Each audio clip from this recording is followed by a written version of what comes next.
بسم الله الرحمن الرحيم والصلاة والسلام على نبينا محمد وعلى آله وأصحابه وسلم تسليما كثيرا. أما بعد،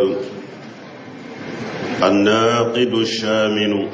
مجاهرة المشركين ومعاونتهم على المسلمين. من سلاميا برجافيون شغنا يميني كمشركو دمي أني كل دمي سلاموكا. المجاهرة معناها المعاونة. نقرأ كنا مجاهرة معنى يموني دمي كمقدمة. ومجاهرة المشركين على المسلمين إعانة الكفار على قتال المسلمين. مين كمشركو دمي سلاموكا الله نيني يدي ككافر دمي سلامو كليلا. وجائية للمسلمين وبي ككافر دمي سلامو توروليلا.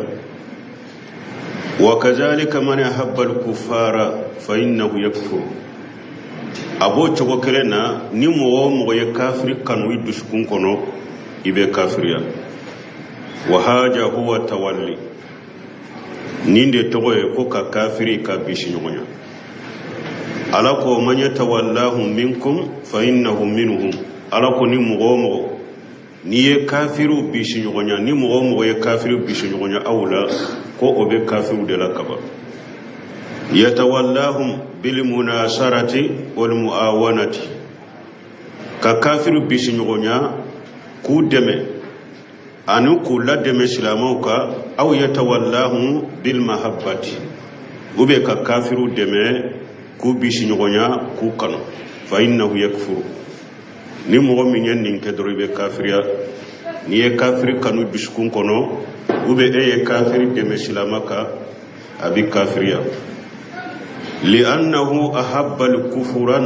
وأحب الكفار. بس ننتقلمو أي كافريا كانوا ككافرو كانوا فيكفر بذلك. إبه كافرانو ويه إجا أحبهم نيو كانوا معناه أنه لم ينكر الكفر. ني أي كافرو كانوا أمانا يمونيه أبيكم كافريا يمونا كريا. ومن لم ينكر الكفران فهو كافر. ni mogo fana me kafiriya nankariya kafiri de. Qala subhanahu alakum masami shenalendo o manya tawallahu minkum fa innahu minhum. Alako ni mogo ni kafiru ke bishi nyogoy ko ebe ulura kaba bula kaba. Inna allah la yahdi alqawma zalimin. Ko mogo munu yeto nyani kelawe ko ala to kanda. Wa qala subhanahu alakum masami shenalendo يا أيها الذين آمنوا ألكم مؤمنون إن تطيعوا فريقا من الذين أوتوا الكتاب ناو تغرا جما كل دوكو كتاب ديرا منما يردكم بعد إيمانكم كافرين. وباو شاغي أو كان لمن يلنكو بي وباو شاغي كاكي كافروية. وكيف تكفرون ألكو بكافرية تغدي وأنتم تتلى عليكم آيات الله أو ألك آية بكلا أوكا وفيكم رسوله على كثيرين باوتشلا. ومن يعتصم بالله نمغو على منا فقد هدي إلى صراط مستقيم. إكندرا كتشرا مسيرا من تلالندو. وقال سبحانه يا أيها الذين آمنوا ألكم مسامي شنالندكم مؤمنون إن تطيعوا الذين كفروا يردكم على أعقابكم فتنقلبوا خاسرين. Alakum mu'minun na tugura mugo munun kafiriyara na tuguru ko ubawu shagi awko kake kafiru ye abe shagi kata alama aw perdile. Balillah maulakum ala de aka bishi nyoye wa huwa khayrun nashirin ala de deme baganyumay. Wa qala jalla wa ala alakum masamin kabakurata lendo ya ayyuhalladhina amanu alakum mu'minun لا تتخذوا عدوين وعدوكم أولياء ne ala ka jugu anaw yere ka jugu akanu lumina ko kaka bisi nyogoye tuluguna ilayhim bil mawaddati nabe kanu bila kafima ni nyaayira ala jugu mu'mini jugu kana kanu wa gari kafaru bima jaakum min al haqq ulu kafirani fenye cinyamin nana wa mawlu kafiranayi yukhrijuna ar-rasula wa iyyakum an tu'minu billahi rabbikum yukhrijuna ar-rasula wa iyyakum uma ube cide mulabo ani aw yere ubake kawlabo maka an tu'minu billahi rabbikum nawli mananati alay ubake kawlabo maka naka liman ya sababude in kuntum kharajtum jihada fi sabili na yasra aw bora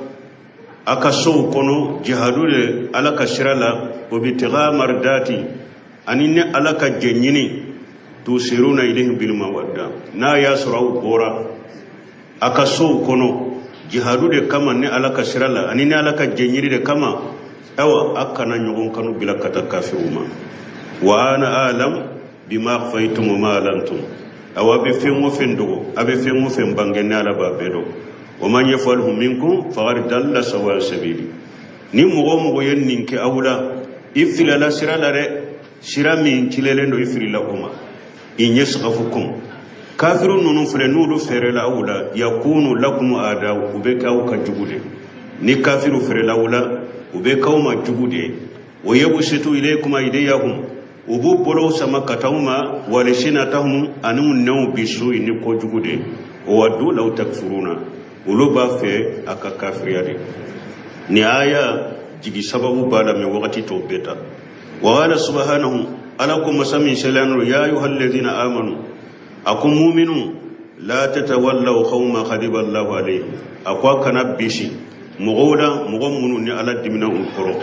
qad ya'isu min al-akhirati ulu jigi tigira lagara kan nemala kama ya'isal kuffar min ashabil qubur comme kafiru munumbe kaburu wala u jigi tigira ala kan nemala lagara la chogomi ay ya ayyuhalladhina amanu la nyine munye mu'minu ya ayyuhalladhina amanu billahi wa rasulihi mu'minu limanani alay ana cide la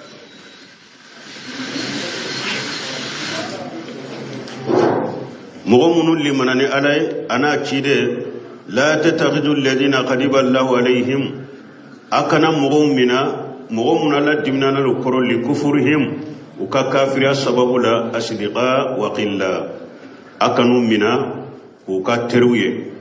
qad ya'isu mi sawabillahi fil akhirati ulu jigitigira ala kasara la lagara kama ya'isa al kuffar al maghburuna min rahmatillahi fil akhirah comme kafiru munumbe kaburu kono nu ulu jigitigira la kan nemo la chugumi hina shahadu haqiqatal amr tumamu ye ko yere haqiqa ye kaburu kono walimu ilmal yaqin uyado doni minye dankana yayi annahum la nasiba lahum minha konni yorote wulu bolo awan nemala yomul qiyamado donc ninde sheginay me faram fansha la kafiru kabishi nyogonya min fuleni nye tila yoroma fulado ni mo minye kafiru bishi nyogonya uka dina kode kama ube kanu uka dina kode kama uka dina nukangalo mununa abi kafiriya ki labo silamiya kono pew neni aya soro mo minye kafiri do kan ube ka kafiri do je nyogonya e ka jiya nafa de kama e ma kafiri je nyogonya dina ko kama ima je nyogonya ka kanu aka dina ko kama me e ka jiya nafa ni ka jiya entre do iye kafiri kanu no de ka je nyono de waye haramu de kabara junubo ti labo silamiya kono comme antemina aya mina nyafo chugo mi wakati to nyogona bo minye hatimu bin abi baltata alaye kafiru letara ci kafiru ma aka jiya kodo de kama oriyato ama kafiriya aka jiya kodo de kama dura ye letri ci maka kawma jiya nafa do de kama oriyato alema kafiriya ala ya jalagi koni ko ye ko juguke aye haramuke mais ama kafiriya munna parce que ali me bushi nyogonya munafiqiya kama parce que tuma mi letri ndo nana ko ale de ya sabe sebo do sorla ciden to en kan nim faga ni nye munafiqide aw ciden ko akana korto de ciden nya nyini ka ko ciden ma ko man nin ke munafiqiya kama ma ke dina ko ya kama fana mais am bole makka mo bora maka ikabari masrube kan nafulu mununte ikadde mununto ikabari masrube kan nafulu no kadde ulado ikofe mene tunye dunande maka ne kan bari masurute maka kan nafulu be kadde umbe bo ne fana yelin letri sebede kabila quraish kama gauma pour nous yeni letri karobe ke sababu ube janton fana kan nafulu ninka demba ya ulay la ñini yode me make dina kon yakama make munafiq yakama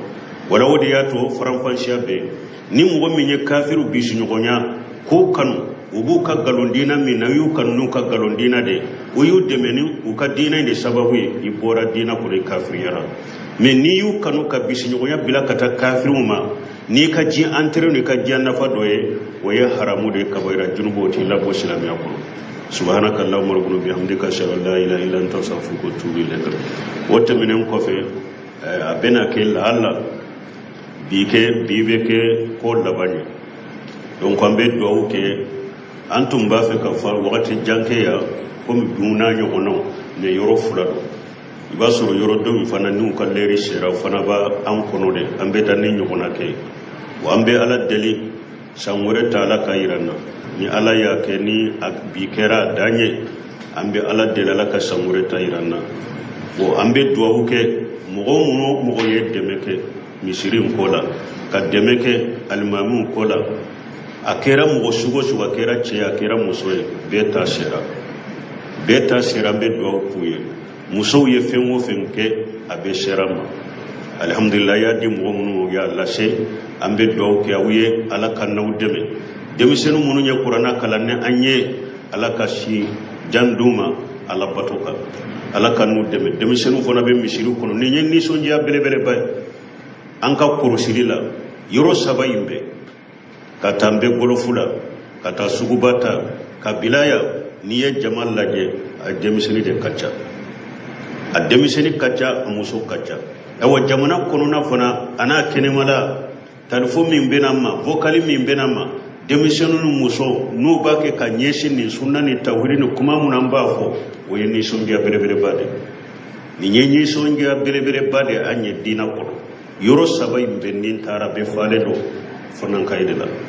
abe fale do fonan kaydela fe bale do musula ni nyenni sonja bele bade nambe ala tanunay ambe ala dire hari be jamana kono nawo akene malaw silama dembe yoro fonnan kana muso ala kunye sini dinama silama amma ko bo furara fanade fonnan kayu muso silama amma ko bula ngode ya to kafiru ya nyesuma kafiru uluyu ka kalimu ukashinya ukajia fembe uya nyeshi nin kurupu fulade ma demishenu ni muso ubeshe ku bo silama ko lo chogomi ko bo silama ya ko lo chogomi